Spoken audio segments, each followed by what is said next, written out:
Alright, Shalom, this is your brother Shamar from the Phoenix camp. And with that being said, I want to give all honor, glory, and praise to Yahweh, Bahashem, Yahweh Shai, Bahashem, Rokakadash. Double honor to the elders of Great Millstone, and peace and salutations to the brothers that are doing this work in true sincerity. And we're going to jump right into the scriptures. This is Psalms 11 and 2. It says, "For lo, the wicked bend their bow, they make ready their arrow upon the string, that they may purely shoot at the upright in heart." It says, "For the lo, the wicked bend their bow, they make ready their arrow." So that's what you see going on the earth today. You see this devil, Esau, Edom, preparing for war against the Israelites. You see him bringing out his biological weapons, his satellite weapons, his laser beam weapons. You see him bringing them out, these things, his weather weapons. You know, he's making ready his arrow. And that goes back to Revelation 12, the devil coming down in great wrath. You know, this is just a preview, you know, going back to the situation in Hawaii, where those fires were at, where basically it was said that it was weapons, or it was fire, or it just appeared out of nowhere. It wasn't a fire of natural means. It was a weapon that was used for the destroying of those lands. So the arrow's getting ready, man. And this is just a taste, tip of the iceberg of the great destruction, of the great wrath that this devil is going to use upon upon you, Jake, at these last days, man. So let's get that back again. It says, "For the lo, the wicked bend their bow, they make ready their arrow upon the string, that they may privily shoot at the upright in heart," man. So the war is being prepared to get waged upon you Israelites, you so-called black, Latinos, and Native Americans.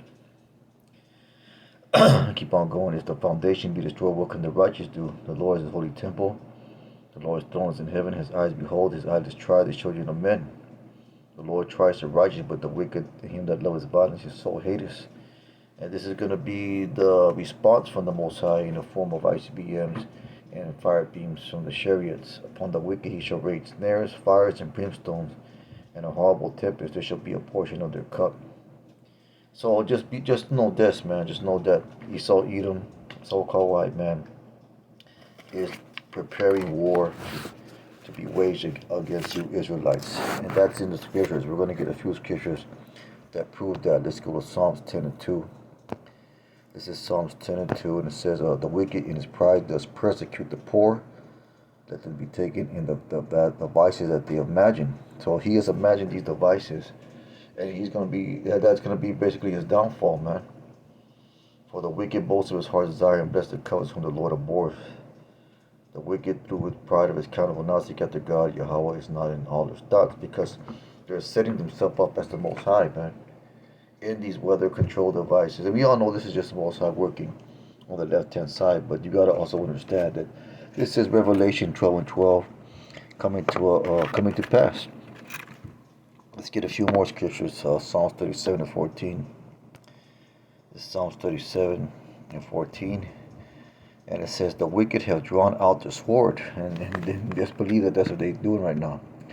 They have drawn out the sword, or their ways and means of violence, and for preparation for the destruction of the Israelites, because that's ultimately their goal.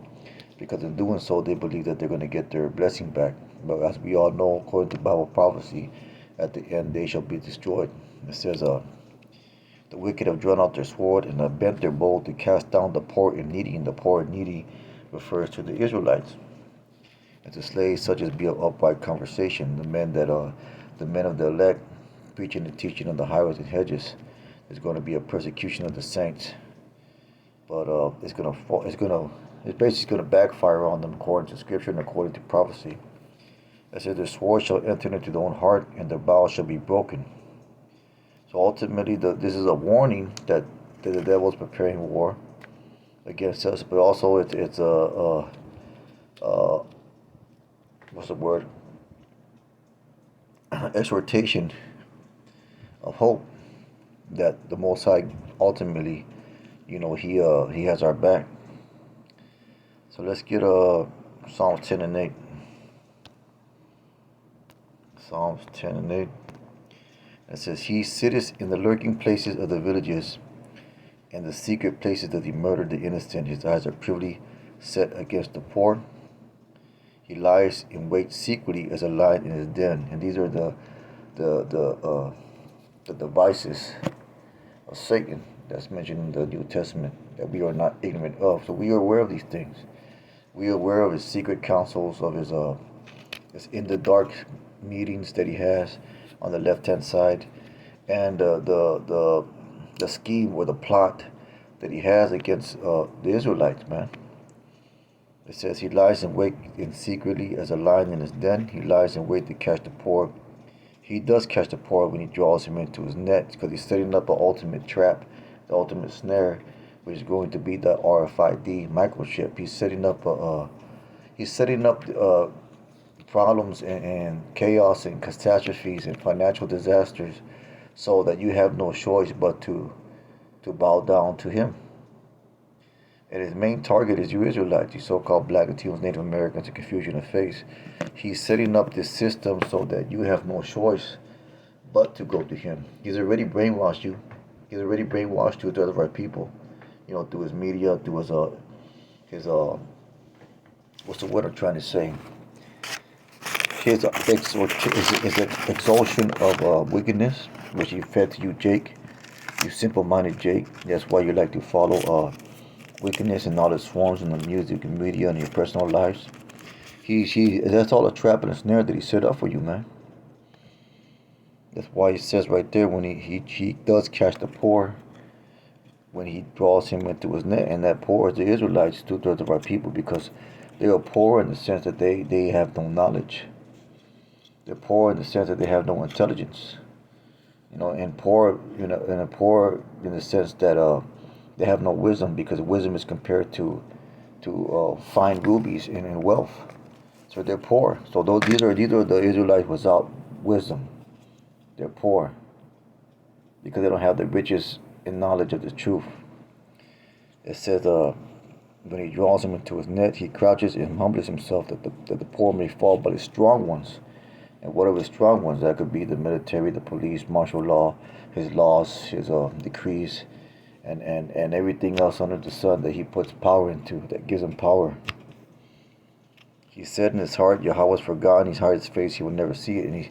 Because he believes that, because he sees that his plan of wickedness is ruling and prospering upon the earth. But that's according to Bible prophecy as well. The scripture says that and the love of many shall wax cold. Let's go ahead and get that. So he thinks he's doing his job correctly, which he is, man. He thinks his plan and plot is coming to pass, which it is, but it's only going to go to a certain level, but the Most High reverses it on him and ultimately destroys him. Let's go ahead and get that.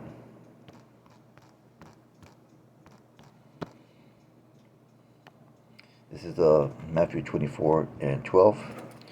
And it says, because iniquity shall abound, the love of many shall wax cold.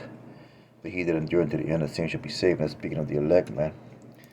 So that's our job, man. That's our exhortation to endure. So the point of the lesson is that Esau, Edom, the so-called white man, the devil of the earth, he is preparing and prepare to wage war against you Israelites in the form of the weapons that he has, the bending of his bow, the drawing out of his sword, the setting up of his snares and traps. And you got to be aware of these things, in accordance to Bible prophecy, man. So with that being said, that's just a real quick lesson. Most I wouldn't hope is edifying. With that, I want to give all honor, glory, and praise to Yahweh Bahashim Yahweh Shai. Kahala Yahweh Bahashim Yahweh Shai. Brothers, keep on pushing. Shalom.